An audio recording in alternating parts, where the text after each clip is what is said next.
ফেরাউনের হায়াত কত? 400 বছর বাঁচছে, একটু রোগবালাই হয় নাই, একটু সর্দি কাশিও হয় নাই, 400 বছর বাঁচছে।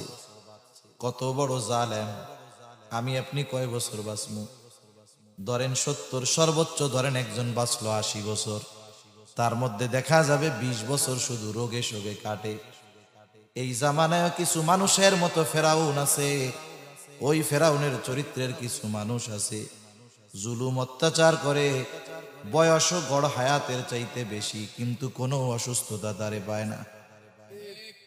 এই জন্য মনে রাখতে হবে, অসুস্থ লম্বা হায়াত পাইলেই সৌভাগ্যবান না, বরং ফেরাউন লম্বা অসুস্থ জিন্দেগি পেয়েছে, কিন্তু দুনিয়ার কেউ ফেরাউন রে সৌভাগ্যবান বলবে না। একজন গরিব মানুষ, দরিদ্র মানুষ, টাকা পয়সা কিছুই নাই, তার একটা ছেলে হইছে, কি নাম রাখবে? মানুষের কাছে বলে, একজন বলে এক কাম কর, তোর পোলার নাম ফেরাউন আর নইলে কারুন রাখ, মাসে মাসে 2000 টাকা দিমুনে। রাখবো নি কন্যা? 5000 টাকা দিলেও রাখবে। চিন্তা কইরা দেখেন কেমন মানুষ। ওই নামগুলো টাকা দিয়াও গরিবরে ওরা খাইতে পারবেন না। আপনি যদি বলেন অসুবিধা কি, মাসে মাসে 5000 বৈশা বৈশা খাইতে পারবি, বলবে ভাই না খাইয়া মইরা যাব, তবুও কিন্তু কারুন আর ফেরাউন নাম রাখবো না। সেই জন্য সম্পদ থাকলেই সৌভাগ্যবান তা না, সম্পদ না থাকলেই যে দুর্ভাগ্যবান তা না, বরং আল্লাহ তাআলা মাঝে মধ্যে পরীক্ষা করার জন্য মানুষের রিজিকের মধ্যে সংকীর্ণতা দেয়। আল্লাহ তাআলা বলেন, ওয়া আম্মাল ইনসানু ইযা মাবতালাহু ফাকাদারা আলাইহি রিজকাহ। আল্লাহ তাআলা বলেন, তিনি মানুষের পরীক্ষা নেওয়ার জন্য রিজিকের মধ্যে সংকীর্ণতা দেয়। যেই মুমিন বোঝে যে আল্লাহ আমারে হয়তো অভাব দিয়ে পরীক্ষা নিচ্ছে, ওই মুমিন হতাশগ্রস্ত হয় না, বরং আল্লাহ তাআলার কাছে দোয়া করে। আর যে বোঝে না, সে কিন্তু পরীক্ষায় ফেল হয়ে যায়। আমরা অনেক সময় মনে করি আল্লাহ তাআলা ভালোবাসলেই মনে হয় শুধু দিতেই থাকে, ভালো না বাসলে মনে হয় দেয় না। আসল বিষয় হলো, অনেক সময় আল্লাহ তাআলা ভালোবাসার কারণে বান্দাকে অভাবগ্রস্ত রাখে। সেই জন্য আল্লাহ তাআলা বলেন, ক্ষুধা, অভাব, দারিদ্রতা দিয়ে পরীক্ষা নেওয়া হবে। 3 নাম্বার, ওয়ানাকসিম মিনাল আমওয়াল, মালের লস, মালের ক্ষতি দিয়ে আল্লাহ পরীক্ষা নেয়। হইতে পারে দোকানদার দোকানে আগুন লেগে সব মাল সামানা পুড়ে ছাই, চোরে চুরি করে টাকা নিয়ে গেছে, যে কোনো ভাবে মালের ক্ষতি হইছে। আল্লাহ তাআলা চান বান্দাকে পরীক্ষা করার জন্য। এই জন্য দুনিয়ায় আমরা অনেক সময় দেখি যে যত বড় ইমানদার, এই বিষয়ে তার পরীক্ষা আরো বেশি হয়। 4 নম্বর পরীক্ষা আল্লাহ তাআলা বলেন, ওয়াল আনফুস, জানের ক্ষতির মাধ্যমে আল্লাহ তাআলা পরীক্ষা নেন। মুফাসসিরিনে কেরাম বলেন, জানের ক্ষতিটা 2 ভাবে হয়। একটা হলো স্বয়ং নিজের জানের ক্ষতির মাধ্যমে আল্লাহ তাআলা পরীক্ষা নিবেন, আমার আপনার নিজের জানের ক্ষতির মাধ্যমে। অথবা ক্ষতিটা আমার হবে না, তবে আরেকজনের হবে। দেখা যাবে সন্তান অসুস্থ হয়ে গেছে, বাবার সামনে সন্তান দুনিয়া থেকে চলে গেছে, মার সামনে মেয়ে দুনিয়া থেকে চলে গেছে। বলেন তো, এই রকম পরীক্ষা আল্লাহ নেয় কি নেয় না? অনেক সময় নিজে আঘাত পাইলে যেই কষ্ট লাগে, এর চাইতে আপনজন যদি ওই আঘাত পায় কষ্ট বেশি হয়। অনেক সময় আমাদের বাচ্চা কাচ্চা ছোট যারা আছে, এদের জ্বর হয়, অসুস্থ হয়। 3-4 বছরের বাচ্চা, রাতের বেলা জ্বর হয়েছে, জ্বরে গা পুড়ে যাচ্ছে, চোখ দুটো ছলছল করতেছে, বাচ্চা কষ্টে, মুখ দিয়ে শব্দ বের হচ্ছে, কষ্ট হইতেছে, বাচ্চার চোখ দিয়ে পানি পড়ে। বলেন তো, ওই মুহূর্তে যেই মা বাবা ওই অসুস্থ বাচ্চার পাশে বসা, যদিও বাচ্চা অসুস্থ তার কষ্ট হয়, ওই বাচ্চা অসুস্থ হয়ে যত কষ্ট হয়, ওর পাশে বসে থাকা তার মা বাবার কষ্ট বেশি হয় নাকি কম হয়? এই জন্য আল্লাহ তাআলা অনেক সময় আপনজন প্রিয়জনকে মুসিবত দিয়ে পরীক্ষা নেন। অনেকে বোঝে না, নিজের চোখের সামনে অনেক সন্তান দুনিয়া থেকে চলে গেছে, বাচ্চা হয়, বড় হয় আর মারা যায়, আফসোস করে। আসলে না, আল্লাহ তাআলা তাকে পরীক্ষা নেন। বলেন তো, আপনি ভালোবাসার পরীক্ষা কার নিবেন? যাকে আপনি ভালোবাসেন তার, ঠিক কিনা বলেন? যারা আপনি বেশি ভালোবাসেন, আপনার যদি মন চায় যে আসলেও আমারে ভালোবাসে কিনা একটু পরীক্ষা করি, আপনি ভালোবাসার পরীক্ষা কি দিয়ে করবেন? কষ্ট দিয়ে ভালোবাসার পরীক্ষা করে। আল্লাহ রাব্বুল আলামিন তার বান্দার প্রতি মুহাব্বতের পরীক্ষা নেন কষ্ট দেওয়ার মাধ্যমে। যেই মুমিন বোঝে হয়তো এই পরীক্ষাটা ভালোবাসার পরীক্ষা, হাজারো কষ্টের পর আল্লাহর প্রতি সে অসন্তুষ্ট হয় না, বরং সে সবরের সাথে এগুলা মাইনা নেয়। 5 নম্বর পরীক্ষা, আল্লাহ রাব্বুল আলামিন বলেন ওয়াসসামারাত, ফল ফসলের ক্ষতির মাধ্যমে আল্লাহ তাআলা পরীক্ষা নেয়। আপনাদের এলাকায় ধান হয় নাকি? ধান মনে করেন যারা কৃষিজীবী মানুষ, কৃষি নির্ভর মানুষ, জমিতে যদি বাম্পার ফলন হয়, ফসল যদি ভালো হয়, বলেন তো খুশি হয় না বেজার হয়? মনে করেন জমিনের ফসল পেকে গেছে, বাম্পার ফলন, লোকটা চিন্তা করতেছে, আল্লাহ এইবার যেই ফসল দিছেন, আশা করা যায় ফসল ঘরে তোলার পর বিক্রয় করে সব দেনা পাওনা পরিশোধ হবে, মানুষের কর্জগুলো পরিশোধ হবে, আর বাকি বছরও এর থেকে খরচ চলবে। আল্লাহর বান্দা রাতে একা একা শুয়ে চিন্তা করে, আগামীকাল 10-12 জন লোক নিয়ে জমিনের ধানগুলো কেটে বাড়িতে আনবো। এইবার রাতে শুইতে গেল, হঠাৎ করে আকাশের মধ্যে মেঘ ডাকে, ঝড় শুরু হয়ে গেছে, সাথে বৃষ্টি, আবার শিলাবৃষ্টি। শিলাবৃষ্টি চিনেন তো? এখন যারা কৃষি কাজ করে এরা বুঝবে। বলেন তো, পাকা ধানের উপরে যদি শিলাবৃষ্টি হয়, ধান ঘরে তোলার আর উপায় আছে নাকি? আল্লাহ তাআলা এইরকম মুসিবত দিয়ে মাঝে মধ্যে পরীক্ষা নেয়। এখন কথা হইল, আল্লাহ তাআলা পরীক্ষা নেন ঠিক, কিন্তু আল্লাহ চান না তার নেওয়া পরীক্ষায় তার বান্দা ফেল যায়। রব্বুল আলামিন 2টা তাকিদ করে বলেন, লামে তাকিদ আর নুনে তাকিদ, অর্থাৎ একটা কিছু বলার আগে 2 বার অবশ্যই বলছে। মনে করেন আপনি বললেন আমি মৌলভী বাজার যাব, এই কথাটা যতটা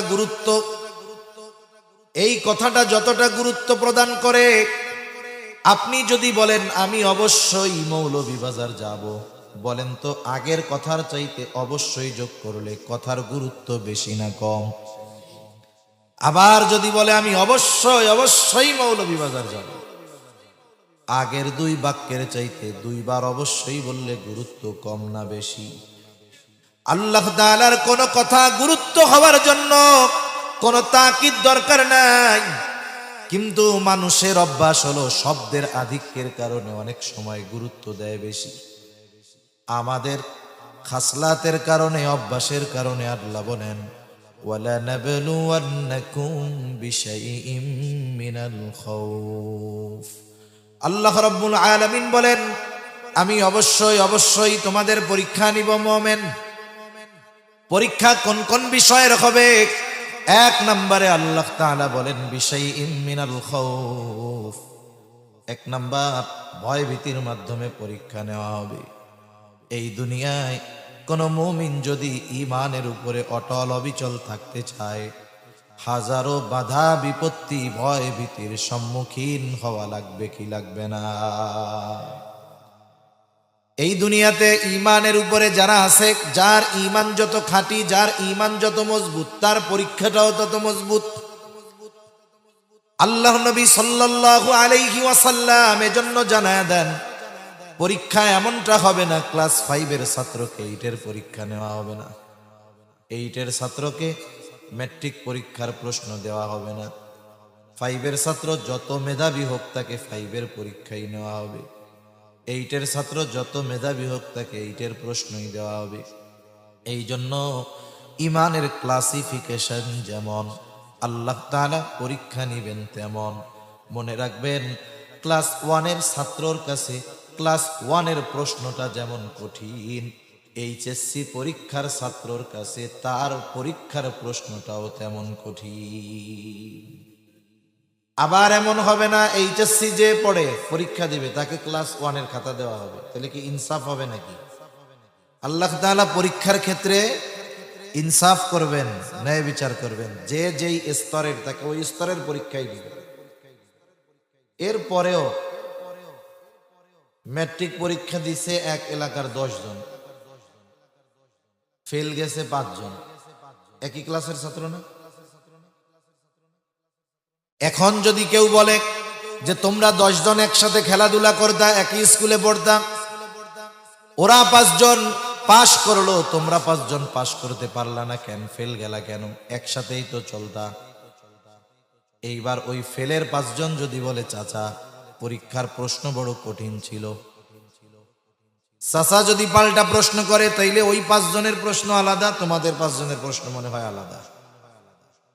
বলবে না চাচা সবার প্রশ্ন সমান, একই প্রশ্ন।